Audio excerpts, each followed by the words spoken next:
I'm Nana Campana, and I was born and raised in Puerto Rico. As a young child, I lived with my two brothers, my mom and my dad, in San Juan. And it was my absolute favorite because it was near the water. I never imagined that I would end up in Miami, Florida, where I got to graduate with a degree in Spanish literature. And I always say that while I figured out what I did with my life, I became a teacher. And that world was fascinating. It became every child that I worked with became a puzzle that needed to be solved. I had the privilege of working with kiddos that in the inner city. I worked with kids in private schools. I worked with kids in virtual environments. And during that time, I had the privilege of meeting my husband and having my own two children, which changed the dynamics in understanding how learning happens and how brains develop. To my surprise, my own children were diagnosed with two different conditions. My son was diagnosed with ADHD, and my daughter was diagnosed with generalized anxiety disorder. And it was interesting because I realized that they just learned differently than any other student that I had worked with, or even like some of the kids that really struggled in school. And so I began to search for answers. I began to search for alternatives, things that would really help me prepare them so that they can function in the world that they were given, or the world that they were living in with the brain that they were given. And to my surprise, I was told many times, well, this is as good as it's going to get. Your child is always going to be struggling with attention, and your daughter will probably need to start taking medication. Well, that didn't make sense to me. The fact that my daughter and my son both had healthy brains, they had never really gone through a traumatic brain injury or had a concussion. All they had was difficulties functioning in the day-to-day life. It didn't make sense to me that the only solution for that was that of medicating them. And so I began hunting for solutions. My husband and I, he also worked as a teacher for a long time. Eventually, we ended up he changed jobs and now works in logistics. But we started looking for alternatives to really help my daughter, especially her generalized anxiety would lead her to having these very big panic attacks that would basically paralyze her. And we did not want to go the medication realm or the medication route just because we realized how almost like how imprisoned, right? She would be almost in a prison in her own mind and without necessarily solving the problem for her. So we continued to find different alternatives, came across educational therapy, and the educational therapist that we found literally looked at me and said, wait, you have a teaching background. You're going to be a great therapist. And I said, well, that's nice, but I don't know that I want to do that. I just want you to help my daughter. And she refused to. And because she refused to, I went ahead and I did the training so that I can initially help my daughter. About a year into me working already with individual students and beginning to work with my daughter, I was still teaching at a private school locally, and my son got extremely ill. About 3 years, in a 3-year span, he lost a lot of his hearing. He lost his ability to walk. He began to just really, really struggle with different ailments that no one really knew what it was.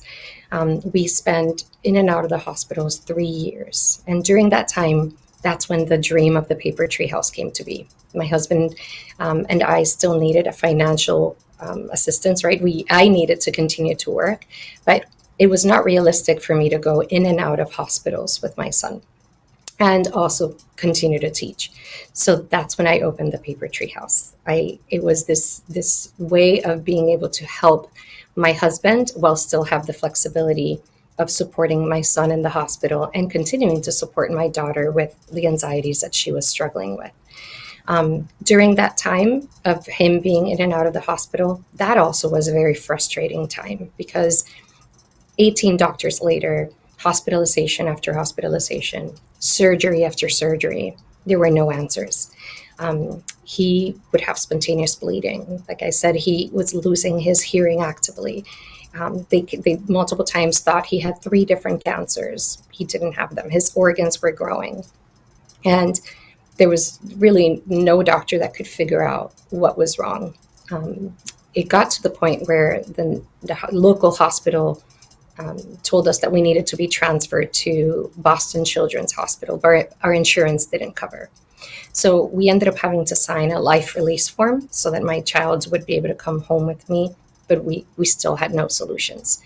Once again, I was left with, how on earth is it that we cannot get to the bottom of why there is these symptoms? And I began to connect some dots. I found a functional medicine doctor that was able to heal my son. And that was an amazing journey, because I got to see my son, who literally was in the verge of death, come back to life, and come back to life where he not only was getting better, but he began to thrive. During that process, COVID hit, and a lot of different trainings that I was hoping to get to be able to dive deeper into educational therapy, into this world of brain training. During that time, it became more accessible, right? There was these trainings that I wanted to do in Israel, and I didn't have the funds because I had been dealing with my son in the hospital to be able to travel to Israel. All of these things began to open up for me, and I was able to go from the 1 certification to 58 certifications. I can say at this point I'm collecting certifications, but in doing that, I was able to really start to understand that all these mental challenges that people are struggling with are symptoms of something deeper. Sometimes they're symptoms of a central nervous system that's not functioning well and needs to be able to be calmed down. Sometimes it's a primitive reflex that did not get to integrate into the system just because there's a neurodevelopmental stage that did not get to be processed, right? Understanding that there was something deeper than just, there's the problem and the pill is the solution, or here's the problem, you will forever struggle with this. That was the news of the past for me. I became extremely passionate about understanding why different students did not get better, right? Even my own children. Why were my own children not getting better? So what again started with 1 certification. Every time that I encountered a student that I could not help, it didn't make sense. This child has not had a traumatic brain injury, has not had a concussion of any sort. There's no damage to this brain. How can we not help this child become and function fully, independently, and competently? And in that process, I ended up encountering a young, beautiful girl that at that point, I only had educational therapy under my belt, cognitive coaching, therapeutic art. And this young girl came to us. She suffered with a condition that was debilitating. She was having multiple seizures a day. And in helping her, right, the mom came to me. I was very honest. I said, I've never worked with a child like this, but the brain functions like a muscle. I promise that I'll leave no stone unturned in helping your child, or at least trying to get to the bottom of how to best help your child. And in doing so, within 4 days, her daughter began to, this young girl began to move her right leg, and her right arm began to skip, began to have all these things. Instead of regressing, she began progressing.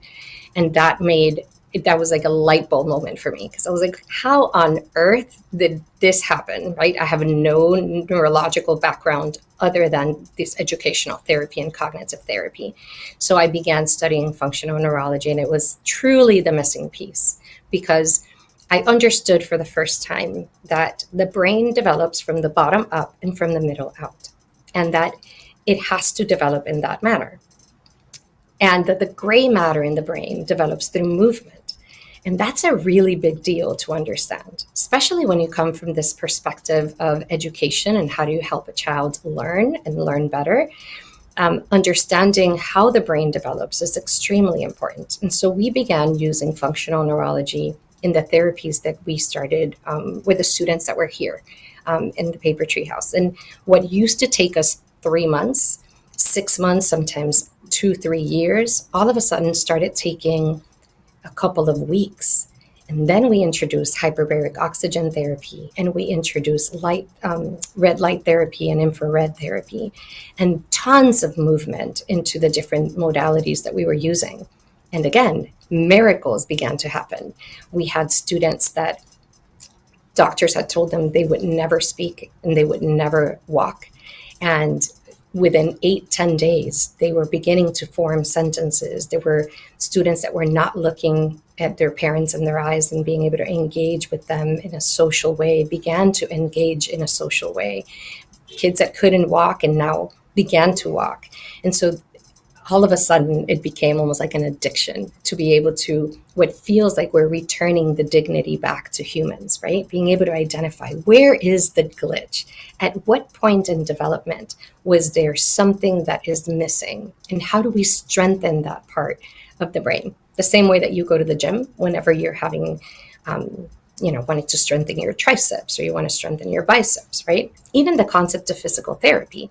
If you think about, if you have problems with your knees, they tell you you have to strengthen your quad, and that what's going to help your knees. So that same concept, bringing that concept of all these mental challenges that we see kids struggle with, and adults as well, they are challenges, they're not problems, they are symptoms of something deeper. And identifying what that something deeper is our favorite thing to do. Being able to correct the problems, and not necessarily, again, I said problems, but they're not really problems. Identifying where the symptom's coming from and treating it at its root so that each brain can get the ability to get to its full potential. Our motto is, you hire us to fire us. Our biggest desire is, come to us just as you are. That's what our logo is. Our logo is black with a little yellow window, because the goal is you come broken, tired, confused, maybe you're lacking attention. And once you come to us, our goal is to ignite your light and return the dignity back to humans so that they can function independently and competently in the world that they were placed in. And so that's what the little yellow light in our logo means. It stands for that. And our big motto, right? Not only you hire us to fire us, but we train brains so that we can untether minds. Back in the day when someone would lose a limb, it was a hopeless situation. And the reality is that it's still a difficult situation, but we know that there are prosthetics. That is something that is common knowledge. Everybody knows, oh my gosh, you lost a leg, but we can go through the process. It's not going to be easy. It's hard work. Don't get me wrong. I'm not minimizing the difficulty of that journey. But in the same way, there is a really difficult journey that parents go through when there is a diagnosis, and that even adults go through when they can't control their own brain. And what I'm hopeful in saying is that life challenges and learning difficulties do not have to be permanent.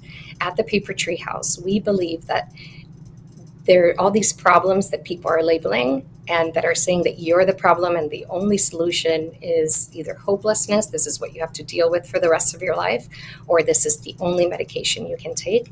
We believe that that is untrue. We believe that there is something deeper that we can work out and we can unlock and untether so that you can function fully in the world that you've been placed in. So this is a shift I'm inviting us into. We change the question we ask about neurodivergence. We honor the brain as trainable by design, and we adopt a narrative that moves from accommodation to activation and celebration. So here are a few simple invitations to parents and caregivers. First and foremost, know that there is hope. The next time you see a struggle, pause and ask, what might this be a symptom of? What might this behavior be trying to tell me about how my child's brain is experiencing the world? And then ask the question, who can help me explore a solution for this problem or for this symptom? Again, I keep saying problem because it's what everybody's trained to think, but it's not a problem. Who can help me explore this journey with compassion and science? To professionals, I want you to think about there is something different than just what we've all been taught, right? This concept that there is a problem and we identify it, and then there's this immediate solution, and the child is struggling, we have to give medication. Instead of trying to focus on fixing the whole problem, let's think about how can we choose one small change that you can make either in the classroom if you're a teacher, in the clinic if you're a doctor or a therapist, in the workplace, but making sure that we are assuming that growth is possible. And that considering that change treats the neurodivergent brain as capable of training, not just coping. In other words, the invitation for you as professionals is, can we for once just stop and think, and assume that these brains are truly able to learn, and they are not just, let's not just accommodate them. How do we create environments that allow them to thrive? Because there's tons of things that we can get and that we can grow and learn from the neurodivergent brain. And then to self-advocates, to those of you who are neurodivergent brains in the room, right? I want to leave you with some really nice truths. Your brain is not a problem to solve. It is a story that is unfolding. You're not an accident, and there's nothing wrong with your brain. Your mind was not a mistake. And when we choose to train, support, and celebrate neurodivergent brains as they were designed, we don't just change individual lives. We untether what's possible for all of us. So if you are a parent, if you are a practitioner or a professional, or if you yourself are neurodivergent, I would love to meet you.